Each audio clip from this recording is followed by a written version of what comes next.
Assalamualaikum warahmatullahi wabarakatuh. Alhamdulillah, kali ini program SKI TV masih tetap berlanjut dalam acara Muhasabah Ramadan. Saya masih tetap bersama dengan Dr. Barsianor. Oleh karena kondisi COVID-19, virus corona, kami tidak bisa bertemu langsung. Tetapi kali ini kami akan menggunakan media ini, media untuk berhubungan dengan Pak Barsi yang ada di rumahnya.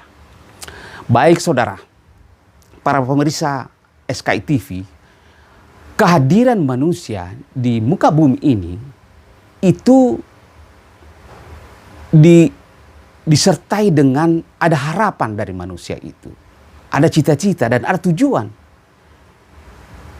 Nah, dalam aktivitas kesehariannya manusia itu berusaha untuk semaksimal mungkin bagaimana bisa mencapai tujuan itu. Mencapai tujuan, mencapai keinginan apa yang diinginkan. Masyarakat kita bisa lihat berseliweran ke sana kemari. Apa yang dia cari adalah ada sesuatu yang dia cari sebenarnya. Mungkin kebahagiaan, mungkin apa yang dicita-citakan. Nah, saudara pemirsa SKI TV, saya sudah terhubung dengan Bapak Dr. Barsianor. Pak Barsianor, Assalamualaikum. Waalaikumsalam warahmatullahi wabarakatuh. Apa kabarnya Pak? Alhamdulillah, sehat walafiat, keluarga baik-baik semua. Dan mudah-mudahan saya berdoa kepada Allah, seluruh pemirsa SKI TV dimanapun siaran ini dapat dijangkau, mudah-mudahan juga sehat walafiat dan mendapatkan rahmat dari Allah Subhanahu wa Ta'ala di dalam menjalankan aktivitas sehari-harinya. Baik, Pak Barsianor, di dalam pengantar saya tentang menyampaikan tentang bagaimana sebenarnya kehadiran manusia untuk mencapai tujuan. Nah, persoalan sebenarnya saya ingin mengetahui dan mungkin banyak pemirsa SKI TV ingin mengetahui bagaimana korelasi antara tujuan manusia dalam menempuh perjalanan hidupnya, beraktivitas dalam dunia, bagaimana korelasinya dengan penciptaan Tuhan, penciptaan Allah Subhanahu wa Ta'ala terhadap manusia. Tujuan Tuhan menciptakan manusia. Bagaimana korelasinya dengan keberadaan manusia di dunia? Silakan Pak Barsi. Ya, terima kasih Pak atas pertanyaannya. Memang tujuan utama hidup manusia tidak lain adalah beribadah kepada Allah. Itu sudah Allah tegaskan dalam Al-Quran. Wa ma khalaqtul jinna wal insa illa liya'budun. Tidak aku ciptakan jin dan manusia kecuali beribadah kepada aku.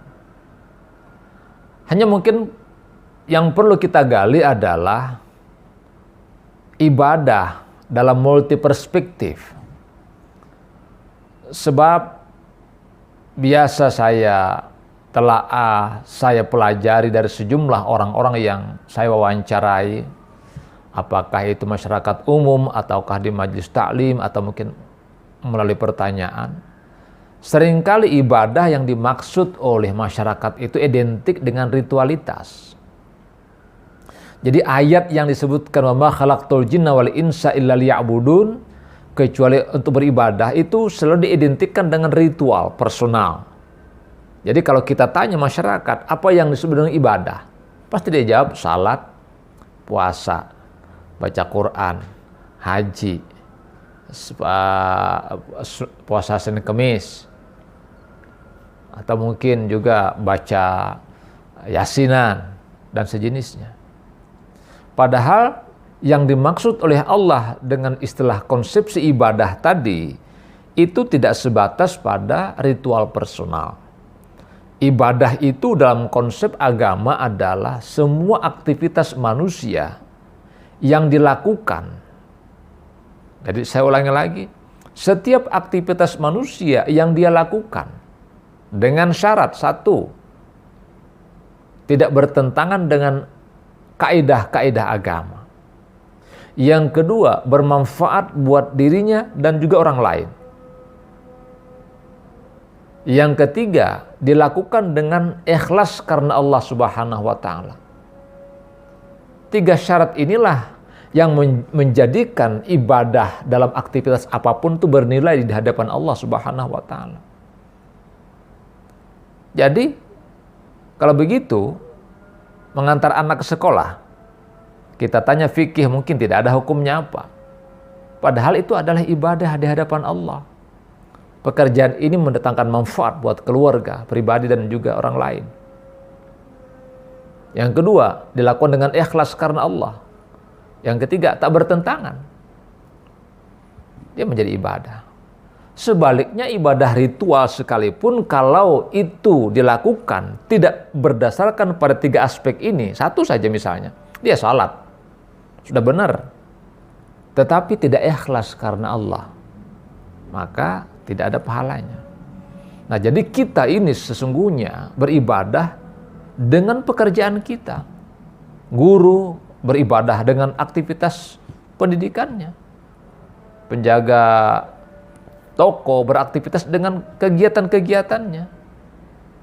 Jadi dalam konsep ini tentu ada ibadah ritual dan juga ibadah ritual sosial dalam kehidupan kita hari-hari ini. Terima kasih, Pak. Terima kasih Pak Barsianor penjelasannya. Baik, ada saudara kita dari Kalimantan Selatan, Pak Hamjidi, ingin bertanya kepada Bapak. Kepada Pak Hamjidi Kalimantan Selatan, saya persilakan untuk bertanya. Assalamualaikum warahmatullahi wabarakatuh. Nama saya Haji Hamjidi SAG dari Kabupaten Tanjung Tabalong, Kecamatan Jaru, Provinsi Kalimantan Selatan, terkait dengan penanganan COVID-19, pembatasan praktik-praktik keagamaan, ibadah ritual di bulan suci Ramadan kali ini sepertinya terkesan menjauhkan umat, bahkan mengurangi nilai keistiqamahan kita untuk meraih kualitas ketakwaan yang sesungguhnya. Bagaimana pendapat Ustadz? Assalamualaikum warahmatullahi wabarakatuh. Terima kasih Bapak Haji Hamjidi SAG dari Kalimantan Selatan yang menanyakan tentang ibadah kita di saat pandemi corona seperti ini. Mungkin berkaitan dengan kualitas dan pahalanya di hadapan Allah Subhanahu wa taala. Hemat saya, kita hari ini beribadah sama seperti biasa, tidak ada yang berbeda. Yang berbeda itu hanya pada tempat. Yang tadinya mungkin kita salat Jumatan di masjid, maka Jumatan itu diganti dengan salat zuhur di rumah, tetap kita salat. Yang tadinya kita salat tarawih witir itu di masjid, karena kondisi pandemi hari ini di mana kerumunan manusia memberi potensi yang cukup besar terpaparnya orang dengan virus corona, maka salat itu kita ganti di rumah bersama keluarga.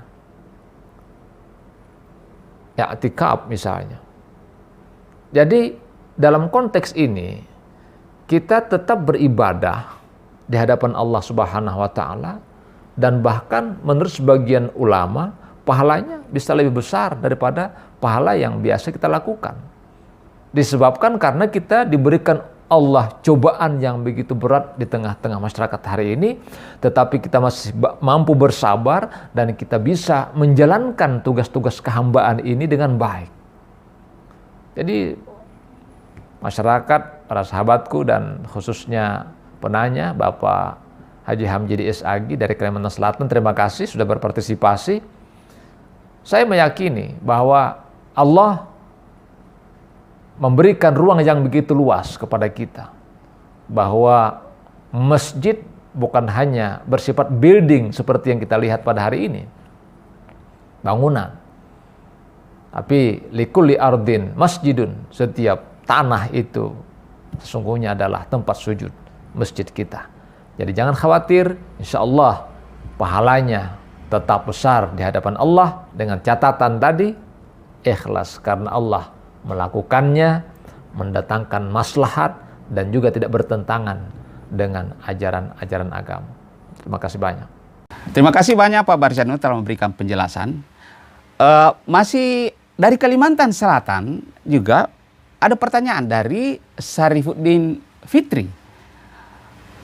Pak Syarifuddin Fitri, silakan pertanyaan Anda.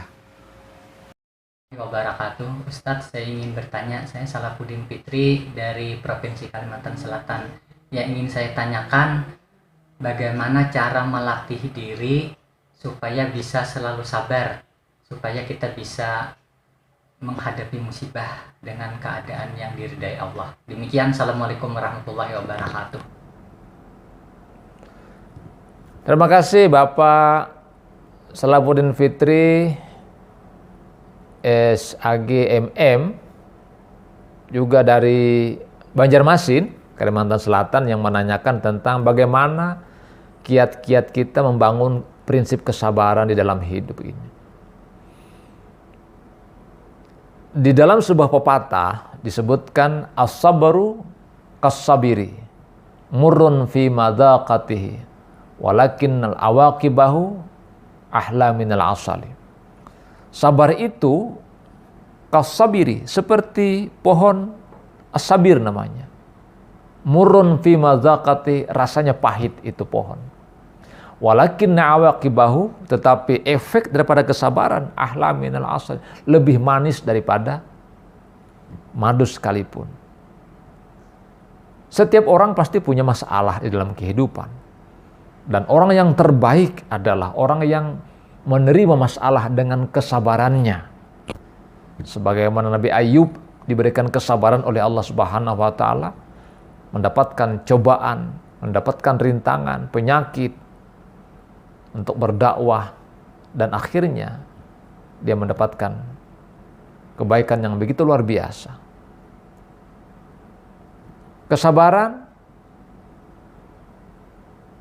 adalah sebuah kejiwaan yang harus kita hadirkan di dalam kehidupan, dan kita meyakini bahwa orang-orang yang sabar itu senantiasa disayang Allah. Innallaha ma'as sabirin. Allah bersama orang-orang yang sabar. Jadi tidak ada ruginya manusia yang sabar ketika mendapatkan ujian dan cobaan dari Allah Subhanahu wa taala.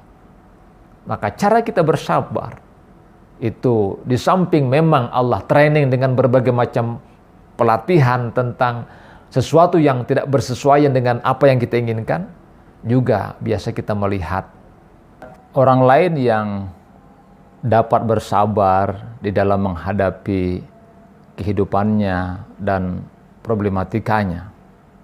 Dari situ kita belajar kenapa orang lain bisa sabar dan kenapa saya tidak bisa bersabar. Ini tentu menjadi sebuah pembelajaran buat kita semua sebagai hamba Allah dan juga sebagai masyarakat. Terima kasih. Terima kasih banyak Pak Barsi atas penjelasannya. Itulah pertanyaan dari Kalimantan Selatan. Ada dua masyarakat dari Kalimantan Selatan bertanya ke kami. Masih ada pertanyaan dari seorang mahasiswi dari mahasiswa perguruan tinggi di Gajah Mada, namanya Mustaha Sahada. Saudari Mustaha Sahada, silakan pertanyaan Anda. Bismillahirrahmanirrahim. Assalamualaikum warahmatullahi wabarakatuh. Perkenalkan, nama saya Mustaha Sahada, mahasiswi psikologi Universitas Ahmad Dahlan, Yogyakarta, asal dari Palangkaraya, Kalimantan Tengah. Ustadz, saya ingin bertanya, bagaimana puasa untuk orang berkebutuhan khusus, misalnya remaja atau dewasa yang memiliki keterbatasan pendengaran atau tunarungu, atau yang memiliki keterbatasan penglihatan atau tunanetra. Mohon penjelasannya. Terima kasih. Wassalamualaikum warahmatullahi wabarakatuh. Terima kasih Ananda Miftahus Saadah dari Kalimantan Tengah, salah seorang mahasiswi dari Universitas di Yogyakarta yang menanyakan tentang bagaimana puasa orang-orang yang berkebutuhan khusus.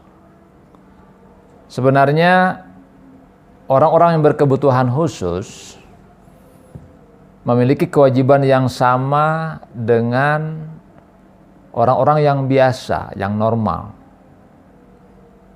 Dalam artian bahwa selama orang-orang berkebutuhan khusus tersebut secara medis memiliki kemampuan untuk melaksanakan ibadah puasa dan pikirannya, hatinya normal, maka dia memiliki kewajiban yang sama dengan orang-orang muslim pada umumnya. Kecuali boleh jadi orang-orang berkebutuhan khusus itu tadi adalah orang yang mengalami semacam Down syndrome, keterbelakangan mental yang apabila boleh jadi dia berpuasa akan menambah beban pikirannya, menambah beban fisik dan psikisnya, mengakibatkan dia mungkin tambah parah penyakitnya. Maka kalau dokter mengatakan dilarang, maka harus tidak boleh berpuasa. Ganti dengan bayar fidyah kalau dia masih normal, dalam pengertian belum menjadi orang yang tidak normal sama sekali. Tapi kalau orang memang sudah tidak normal sama sekali, maka lepas kewajibannya. Ya, orang gila kan tidak memiliki kewajiban dia berpuasa. Nah, jadi kalau ada orang tuli, kemudian tunarungu, bisu, buta, selama dia sehat, kewajibannya sama dengan kebanyakan muslim pada umumnya. Makasih banyak atas pertanyaannya. Oke, terima kasih kepada Adek Miftahus Saadah. Nah, saudara, ada 3 pertanyaan tadi yang disampaikan. Ada dari Kalimantan Selatan dan ada dari Jogja. Nah, pemirsa SKI TV yang berbahagia. Oleh karena itu, saudara, telah jelas tadi disampaikan dan pertanyaan-pertanyaan sudah dijawab. Pak Barsianor, saya menginginkan closing statement pada kesempatan kali ini. Silakan Pak Barsi. Terima kasih Pak Nasruddin. Sebagai closing statement dari saya di kesempatan ini, bahwa hidup ini sesungguhnya tidak lain adalah ibadah. Ibadah kepada Allah Subhanahu wa Ta'ala. Baik ibadah yang bersifat ritual personal dan juga yang bersifat sosial. Di dalam beribadah tentu kita mendapatkan berbagai macam situasi. Ada situasi senang, tenang, bahkan juga beribadah di sebuah situasi yang mungkin tidak menyenangkan seperti hari ini atau dahulu dalam masa perang. Lalu bagaimana kualitas ibadah di masa damai, di masa perang, di masa apapun, itu sangat tergantung pada keikhlasan kita dan kesabaran kita di dalam melaksanakan ibadah. Seperti hari ini, ibadah tetap jalan, hanya waktunya yang mungkin berubah. Seperti misalnya waktu salat Isya di masjid pukul 8 lah misalnya. Sekarang pindah ke rumah bisa 8:30 misalnya. Itu tergantung kepada keinginan kita dan kemauan kita semua. Dan semua umat muslim berkewajiban melaksanakan ibadah puasa ini, kecuali bagi mereka-mereka yang secara medis dikatakan tidak dianjurkan berpuasa, maka kita boleh meninggalkannya dengan catatan mengganti atau mungkin membayar fidyah di hari-hari berikutnya. Terima kasih atas perhatiannya. Maaf atas kekurangan saya. Assalamualaikum warahmatullahi wabarakatuh. Itulah tadi closing statement dari Bapak Dr. Haji Barsianor. Saudara para pemirsa SKI TV yang berbahagia. Acara ini akan tetap kami laksanakan di bulan suci Ramadan pada situasi yang tidak biasa, yang tidak normal karena adanya virus corona COVID-19, sehingga kita tidak bisa bertemu langsung dengan para Dr. Barsenur dan para penanya yang lainnya. Saya tutup acara ini dengan ucapan Assalamualaikum warahmatullahi wabarakatuh. Sampai jumpa pada muhasabah Ramadan berikutnya.